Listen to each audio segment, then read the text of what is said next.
Hello guys, welcome back to another video. I'm Mitch and today we're going to be taking a look at the Rosewill RK-6000 Striker, the best $50 keyboard. Okay, starting it off, I mentioned in my last update video that a couple keys actually stopped working, but what I did, I took the keys off with the keycap puller that comes with it, and just blew it out with some compressed air, and that fixed the problem. So now the keys are all working, and the keyboard's back in full working order, so we're going to review it now. Okay, let's start off with how it will arrive. The keyboard came in a pretty simple box. It looked nice, but it didn't really have much protection. It was just wrapped in a styrofoam bag. Protected it, it worked when it got here, so did what it was supposed to. In the box, you get a keycap puller and 8 additional keys, and these are rubber-coated keys that actually work pretty nice. Now, these rubber keys are for the WASD and the arrow keys for help when you're gaming for long sessions and your hands get sweaty. They can be used. I didn't use these much personally. They're about a centimeter shorter than the other keys, so while typing on the keyboard, these keys did not help. Okay, now the simplicity of this keyboard is nice. You plug it in and it works. You don't need any additional software installed, but Rosewill does include a driver disk that has their software on it, but that just can be downloaded from the website. It's the gaming keyboard key configurator. So you can use that to change any key to a macro, a mouse button, or anything that you want to. Another key, just anything. So if you need macro keys and don't want to use the number pad, you can set those to macro keys if you so wish to. Now, speaking of the software, this keyboard does not work at all with Mac. So if you want a Mac keyboard that's mechanical, this is not the keyboard to buy, that is for sure.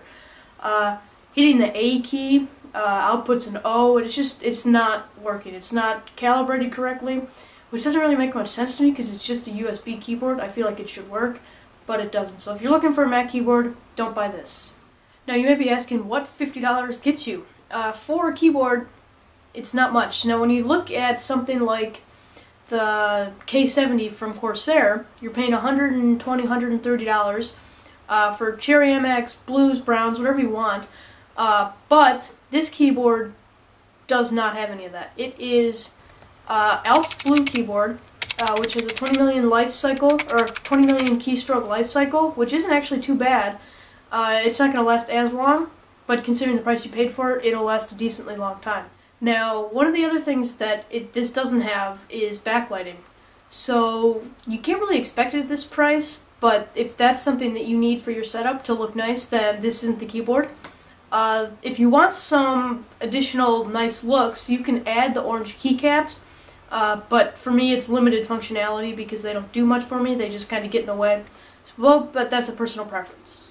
Now, the design of this keyboard is pretty nice, or as nice as you would expect for the price you're paying.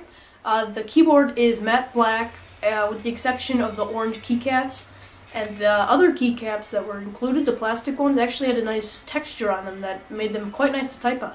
Now, flipping the keyboard around to the back, you have 2 large stands that were unfortunately not rubber-coated. But down on the bottom you do have rubber coating. The only problem I saw with these is while the stands were up, the coating was actually not on the desk, so it just could slide around freely. But if you don't use the stands, you're fine. It'll stay nice and tight. Now, the cable for this keyboard is gold braided and is actually pretty nice. It only took up 1 spot on the computer, so if you only have a limited number of spaces, if you're using this for, say, a laptop, this would be a good choice for you. Now, it also has no additional USB ports on it, so no USB hub, no additional features on the keyboard, such as headphone pass-through, none of that, just a straight-up keyboard, that's all you get. Now, the layout of the keyboard was fine. There wasn't any big problems I experienced with it, except for the short backspace key. I don't understand why this was done. It didn't need to be short, and then the enter key is huge, so that kind of frustrated me, but that was the only problem I saw with this entire keyboard. Okay, now on to my final thoughts of the keyboard.